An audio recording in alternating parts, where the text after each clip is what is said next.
The galactic misconception, the galactic unity station, hung in the void like a massive jewel, its crystalline spires reflecting the light of 3 nearby stars. Inside its vast corridors, over 800 species coexisted in what the Galactic Council proudly called perfect harmony.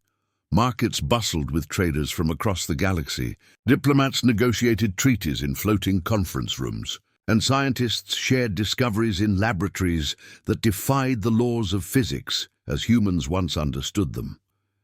Commander Tara Voss walked through the central plaza with measured steps, her boots clicking against the transparent floor that showed the stars beneath. She had been stationed here for 6 months as Earth's liaison officer, representing humanity's interests in the greater galactic community. It should have been the honor of a lifetime.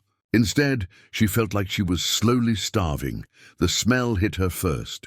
The aroma of the nearby food court wafted through the recycled air, carrying scents of exotic spices, fermented nectars, and bioluminescent fungi. But nothing smelled like home. Nothing smelled like sizzling steak or roasted chicken, or even a simple hamburger. Her stomach growled in protest, and she pressed a hand against it, trying to silence the complaint. A floating sphere of pure energy drifted toward her, pulsing with colors that somehow conveyed cheerfulness. This was Crix, a luminary, and one of the few aliens on the station who seemed genuinely interested in befriending the humans rather than just studying them like curious specimens. Commander Voss. Crix's voice resonated directly in her mind, their species' method of communication. You appear distressed. Is something wrong with your physiology? Tara forced a smile. Just hungry, Crix, same as always. The luminary pulsed with confusion, shifting to a concerned yellow hue. But you consumed your meal allocation this morning. I observed you in the nutrition center. The recommended portions should sustain a being of your mass for the standard cycle. Tara sighed, pinching the bridge of her nose. That's the problem, Crix, the recommended portions. Your council's nutritional guidelines are based on incomplete data about humans. Impossible, Crix flashed with confident blue tones. The Galactic Council employed the finest xenobiologists in the galaxy to study human physiology. Your species was thoroughly analyzed before integration. The reports clearly indicate that humans are omnivorous with herbivorous preference. Your digestive system is optimized for plant matter consumption. They've got it wrong, Tara said flatly. We need meat, real meat, not the synthetic protein paste they've been feeding us. Crix dimmed slightly, a sign of disagreement. Commander, I mean no disrespect to your people, but the scientific evidence is conclusive. Human dentition shows grinding molars for vegetation. Your intestinal length suggests plant-based digestion. The presence of forward-facing eyes is merely a vestigial trait from primitive ancestors. Modern humans have evolved beyond such barbaric dietary needs. Tara felt her jaw tighten. She had heard this argument dozens of times from dozens of different species. The galactic community had decided what humans were based on scans and samples and theoretical models. They had looked at human biology through the lens of their own understanding and reached a conclusion that felt right to them. The problem was, they were completely wrong. Before she could respond, a chime echoed through the plaza. All beings in the central plaza, an announcement voice proclaimed in the universal translation frequency. Please direct your attention to the main display. The Galactic Council is making an important announcement. The holographic projectors flickered to life, showing the council chamber where representatives from 50 major species sat in circular arrangement. At the center floated High Chancellor Mervex, a being that resembled a tree made of living metal, roots spreading into the air where branches should be. Citizens of the galactic unity, Mervex's voice boomed. Today, we celebrate a triumph of science and cooperation. After extensive research and collaboration, we have finalized the Universal Dietary Guidelines. These recommendations will ensure optimal health for all species aboard our stations and vessels.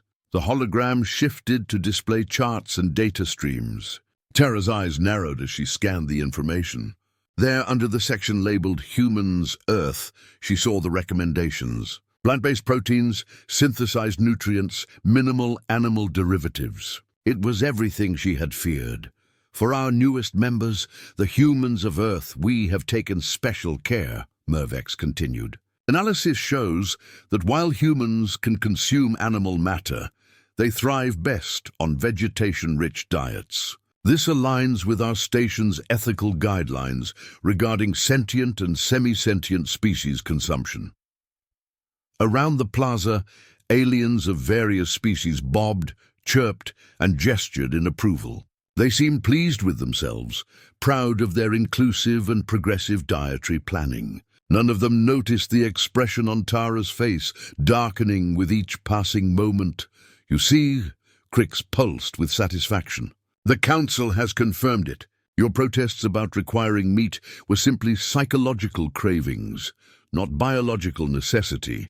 Tara turned to face the Luminary directly. Crix, I'm going to ask you something, and I want you to really think about your answer. What do you know about Earth? The energy being flickered with confusion. I know it is a Class 9 death world.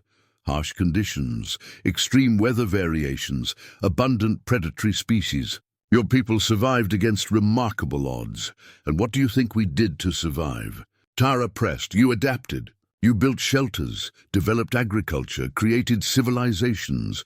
Before all that, Tara said quietly, before we built anything, we hunted. We tracked. We killed. We ate. Crix's colors shifted to uncertain purple. But that was primitive behavior, ancient history. Surely modern humans have transcended such violence. Tara looked back at the hologram, displaying the Council's recommendations. Her hands clenched into fists at her sides. We've transcended the necessity, she said. But we haven't changed what we are. And sooner or later, this station is going to learn that the hard way. The announcement ended, and the crowd began to disperse. Aliens chattered excitedly about the new guidelines, about progress and unity and scientific achievement. None of them saw the storm brewing behind Commander Tara Voss's eyes. None of them understood that they had just made a fundamental miscalculation about humanity. They thought humans were peaceful herbivores who happened to live on a dangerous world. They were about to discover the truth. Humans weren't survivors despite Earth's dangers. They were survivors because they had become the most dangerous thing on Earth, and that instinct didn't disappear just because humanity reached the stars.